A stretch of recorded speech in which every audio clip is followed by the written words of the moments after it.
ಎಲ್ಲರಿಗೂ ನಮಸ್ಕಾರ. ಮತ್ತೊಂದು ವಿಡಿಯೋಗೆ ಸ್ವಾಗತ. ಬಿಗ್ ಬಾಸ್ ಸೀಸನ್ 11 76ನೇ ದಿನ ಮೊದಲ ಪ್ರೋಮೋ ರಿಲೀಸ್ ಆಗಿದೆ. ಈ ಪ್ರೋಮೋದಲ್ಲಿ ಫ್ರೈಡೆ ಅಲ್ವಾ, ಕಳಪೆ ಯಾರು ಉತ್ತಮ ಯಾರು ಕ್ಯಾಪ್ಟನ್ ಅಂತ ತುಂಬಾ ಜನಕ್ಕೆ ಕುತೂಹಲ ಇರುತ್ತೆ. ಅದೇ ಪ್ರೋಮೋ ಕಟ್ ಮಾಡಿ ಬಿಟ್ಟಿದ್ದಾರೆ. ಕಳಪೆ ಅಂತ ಬಂದಾಗ ನಮ್ ಧನ್ರಾಜ್ ಅವರು ಇವ್ರನ್ನ ರಜತ್ ಅವ್ರನ್ನ ಕಳಪೆ ಅಂತ ಕೊಟ್ಟಿದ್ದಾರೆ. ಏನಕ್ಕಂದ್ರೆ ಕೈಕಾಲ ಮುರಿತೀನಿ, ಹೊಡಿತೀನಿ, ಬಡಿತೀನಿ ಅಂತೆಲ್ಲ ಹೇಳ್ತಾರೆ.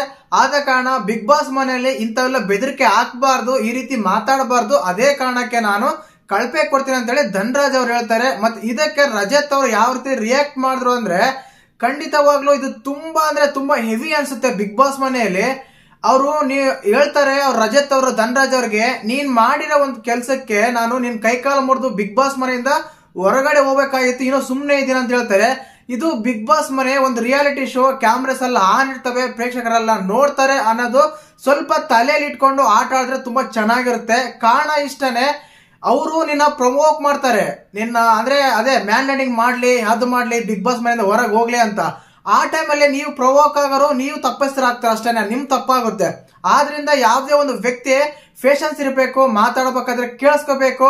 ಕಳಪೆ ಕೊಟ್ಟೋದ್ರಿಂದ ನೀವೇನು ಕಳಪೆನಾಗಲ್ಲ, ಯಾಕಂದ್ರೆ ನಿಮ್ಮ ಆಟ ಏನು, ನೀವೇನು ಅಂತ ಹೊರಗಡೆ ತುಂಬಾ ಪ್ರೇಕ್ಷಕರು ನೋಡಿರ್ತಾರೆ. ಇಂಥ ಟೈಮಲ್ಲಿ ನೀವು ಅವ್ರ ಮೇಲೆ ನಾವು ಪ್ರೋಮೋ ಗಮನಿಸಿದಾಗ ಅವ್ರ ಮೇಲೆ ಹೊಡೆಕೆ ಹೋಗ್ತಾರೆ, ಎಲ್ಲ ತಡೀತಾರೆ. ಭವ್ಯ, ಶಿಶಿರು ಇವರೆಲ್ಲ ಮಂಜಾನೆಲ್ಲ ತಡೀತಾರೆ. ಬಟ್ ಇದೆಲ್ಲೋ ಸ್ವಲ್ಪ ಹೆವಿ ಅನ್ಸುತ್ತೆ. ಯಾಕಂದ್ರೆ ಇಂಥ ಮಾತುಗಳು, ಇಂಥ ಆಟಿಟ್ಯೂಡ್ ತುಂಬಾ ಸಲ ರಿಪೀಟ್ ಆಗಿದೆ ರಜತ್ ಅವರ ಒಂದು ವ್ಯಕ್ತಿತ್ವದಲ್ಲಿ. ಬಿಗ್ ಬಾಸ್ ಮನೆಯಲ್ಲಿ ಬಂದಾಗ ತುಂಬಾ ಸಲ ಅಂದ್ರೆ ತುಂಬಾ ಸಲ ಏನೇನೋ ಎಲ್ಲ ಮಾತಾಡ್ತಾರೆ. ನನ್ಗೆ ಅನ್ಸಿದ ಮಟ್ಟಿಗೆ ನಾನ್ ನೋಡ್ದ ಈ ರೀತಿಯಲ್ಲಿ ಬಿಗ್ ಬಾಸ್ ಮನೆಯಲ್ಲಿ ಅವರು ಬಳಸೋ ಭಾಷೆ ಆಗ್ಲಿ, ಅವ್ರ ಆಟಿಟ್ಯೂಡ್ ಆಗ್ಲಿ, ಅವ್ರ ವ್ಯಕ್ತಿತ್ವ ಆಗ್ಲಿ ತುಂಬಾ ಇದಾಗ್ತಾ ಇದೆ. ಗುಗ್ಗು ನನ್ನ ಮಗನ ಅಂತಾನೆ, ಏನನ್ನ ಮಗ ಅಂತಾನೆ, ಶಾಡೆ ಅಂತಾನೆ, ಇನ್ನೊಂದೇನೋ ಅಂತಾನೆ, ಕೈಕಾಲು ಮುರಿತೀನಿ ಅಂತಾನೆ, ತಲೆ ಹೊಡೆದಾಕ್ತೀನಿ ಅಂತಾನೆ. ಇದು ಒಂದ್ಸಲ ಎರಡ್ ಸಲ ಸರಿ, ಬಟ್ ಪ್ರತಿ ಸಲನು ಅನ್ಸ್ಕೊಂಡ್ರು ಏನನ್ನಲ್ಲ ಅಂತ ಅಂದ್ರೂ ತಪ್ಪಾಗಲ್ಲ ಅಂತ ಪ್ರತಿ ಸಲ ಇದೇ ಹೇಳ್ತಾ ಇದ್ರೆ ಖಂಡಿತವಾಗ್ಲೂ ತುಂಬಾ ತಪ್ಪನ್ಸುತ್ತೆ. ಕಿಚ್ಚ ಸಾರು ಹೋದ 2 ವಾರದಲ್ಲೂ ಸ್ವಲ್ಪ ಕಡಿಮೆನೆ ಕ್ಲಾಸ್ ತಗೊಂಡಿದ್ರು, ಬಟ್ ಈ ವಾರ ತುಂಬಾನೇ ಇರುತ್ತೆ ಅನ್ಸುತ್ತೆ. ಯಾಕಂದ್ರೆ ನಾವು ಪ್ರೋಮೋ ಗಮನಿಸಿದಾಗ ಮೇಲೇನೆ ಒಡಕ್ಕೆ ಹೋಗ್ತಾರೆ, ಹೀಗೆ ಹೊಡೆದು ಹೋಗ್ಬಿಡ್ತೀನಿ ಮನೆಯಿಂದ ಅಂತ ಹೇಳಿ. ಬಟ್ ಅಲ್ಲಿ ಅವರು ಹೋಗ್ತಾರೆ, ಬಟ್ ಸ್ಪೀಡ್ ಕಟ್ ಮಾಡಿದಾರೆ ಏನೋ ಅಂತ ಹೇಳ್ಬೋದು ಪ್ರೋಮೋದಲ್ಲಿ. ಬಟ್ ಇಲ್ಲಿ ಏನಾಗ್ತಾ ಇದೆ ಅಂದ್ರೆ ಭವ್ಯ ಆಗ್ಲಿ, ನಮ್ಮ ಮಂಜಣ್ಣ ಆಗ್ಲಿ ತುಂಬಾನೇ ತಡಿತಾ ಇದಾರೆ. ಮೇಲೆ ಬಂದು ಮಂಜಣ್ಣ ಹಿಂಗ್ ದೂಕಿದ್ರೆ ಅವ್ರನ್ನ, ಅಲ್ಲಿ ಗೊತ್ತಾಗುತ್ತೆ ಇವ್ರು ಅಟ್ಯಾಕ್ ಮಾಡಕ್ಕೆ ಹೋಗಿದ್ದಾರೆ ಧನ್ರಾಜ್ ಅವ್ರ ಅಂತ. ಇಲ್ಲಿ ಕ್ಲಿಯರ್ ಕಟ್ ಆಗಿ ಗೊತ್ತಾಗುತ್ತೆ ಧನ್ರಾಜ್ ಅವ್ರು ಪ್ರವೋಕ್ ಮಾಡ್ತಾ ಇದಾರಂತ. ಯಾಕಂದ್ರೆ ಮೊನ್ನೆ ಮಗಳು ಅಂದಾಗ ಹಿಂಗ ಕೆನ್ನೆ ಸವರಿದ್ದನ್ನ ನೀವು ಕೆನ್ನೆ ಸವರಿದ್ದು ಅಷ್ಟು ಈಜಿ ಆಗಿರ್ಲಿಲ್ಲ, ತುಂಬಾ ಇದಾಗಿತ್ತು, ಏಟ್ ಆಗ್ತಾ ಇತ್ತು.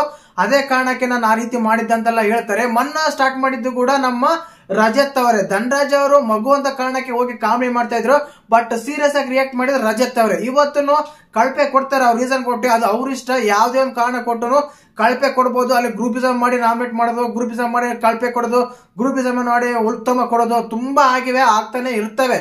ಇಂಥ ಟೈಮಲ್ಲಿ ಏನೇ ಕೊಟ್ರು ಪಾಸಿಟಿವ್ ಆಗಿ ತಗೊಂಡು ಒಂದು ವ್ಯಕ್ತಿತ್ವ ಇರಬೇಕು. ಸಣ್ಣದಕ್ಕೂ ದೊಡ್ಡಕ್ಕೂ ಎಲ್ಲ ರಿಯಾಕ್ಟ್ ಮಾಡ್ತಾ ಹೋದ್ರೆ ನಿಮ್ಮ ವ್ಯಕ್ತಿತ್ವಕ್ಕೆ ಡ್ಯಾಮೇಜ್ ಆಗುತ್ತೆ, ಅಲ್ಲಿ ಆಟ ಕೂಡ ಹಾಳಾಗುತ್ತೆ ಅನ್ನೋದು ಸ್ವಲ್ಪ ತಲೆಯಲ್ಲಿ ಇರ್ಬೇಕನ್ಸುತ್ತೆ. ಬಟ್ ಈ ಪ್ರೋಮೋ ನೋಡಿದಾಗ ತಪ್ಪು ಯಾರ್ದಂತ ಕೇಳಿದ್ರೆ ಕ್ಲಿಯರ್ ಕಟ್ ಆಗಿ ಗೊತ್ತಾಗುತ್ತೆ ರಜತ್ ಅವ್ರದೇ.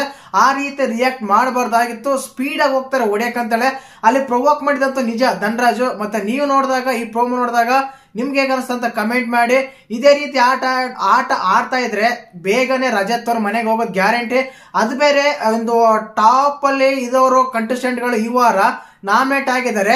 ಆದ್ರಿಂದ ಎಲಿಮಿನೇಟ್ ಆಗಕ್ಕೆ 2 ಹೆಸರು ಬರೋದು ಮೇನ್ ಆಗಿ ಇವರೇನೆ, ರಜತ್ ಮತ್ತೆ ಧನ್ರಾಜು.